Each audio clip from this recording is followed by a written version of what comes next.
बिस्मिल्लाहिर्रहमानिर्रहीम। अस्सलामुअलैकुम। मैं हूं आपका दोस्त शाहिद इकबाल और आप देख रहे हैं लर्न कंप्यूटर विद मून।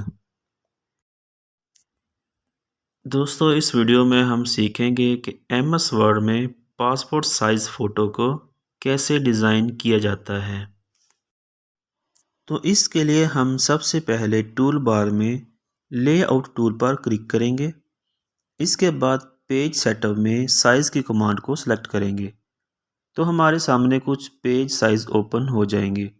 तो हमें पासपोर्ट साइज़ फ़ोटो का फ्रेम बनाने के लिए इनमें से कोई भी साइज़ नहीं चाहिए। हमें 6 इंच बाई 4 इंच का साइज़ चाहिए जिसमें हम पासपोर्ट साइज़ की 6 तस्वीरें बना सकेंगे। तो हम इधर लास्ट ऑप्शन में जो कि है मोर पेपर साइज़ पर क्लिक करेंगे। हमारे सामने जो बॉक्स ओपन होगा इसमें हम अपने पेज का साइज़ लिखेंगे। इसकी विड्थ लिखेंगे 6 इंच और लेंथ लिखेंगे 4 इंच। ओके करेंगे तो हमारे सामने 6 बाई 4 इंच का पेज तैयार है। अब हमने क्या करना है कि लेफ़्ट और राइट दोनों रूलर को फुल ओपन कर लेना है क्योंकि हम इस पूरी शीट पर काम करेंगे। इसी तरह अप एंड डाउन रूलर को भी ओपन कर लेंगे। चलें अब इंसर्ट करते हैं फ़ोटो को। जिस फोल्डर में आपकी फ़ोटो सेव है उसको सिलेक्ट करके इस शीट में इंसर्ट करें। इसके बाद इस ऑप्शन रिमूव बैकग्राउंड पर क्लिक करें तो इस फ़ोटो में कुछ हिस्सा हाईलाइट हो जाएगा। इसके बाद इस option mark area to keep के ज़रिए हमें इस फ़ोटो में से जो हिस्सा चाहिए उसको मार्क करेंगे और बाकी हिस्सा बैकग्राउंड से रिमूव कर लेंगे। जी तो दोस्तों, हमें जितना हिस्सा फ़ोटो का चाहिए था वो हमने मार्क कर लिया। अब हम कीप चेंज पर क्लिक करेंगे। इसके बाद फ़ोटो को क्रॉप करेंगे। इसके लेफ़्ट और राइट में कुछ हिस्सा क्रॉप करके डिलीट कर देंगे ताकि इसकी लुक पासपोर्ट साइज़ फ़ोटो के मुताबिक हो जाए। क्रॉप करने के बाद इसको पासपोर्ट साइज़ फ़ोटो में कन्वर्ट करेंगे।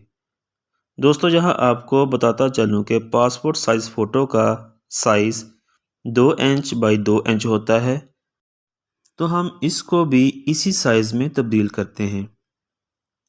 अब ये पासपोर्ट साइज़ फ़ोटो के ऐन मुताबिक है। अब हम इसको बैकग्राउंड देंगे तो इसके लिए इंसर्ट पर क्लिक करें, फिर शेप्स ऑप्शन में जाएंगे और एक रेक्टेंगुलर सिलेक्ट करके इस फ़ोटो के ऊपर ड्रा कर देंगे।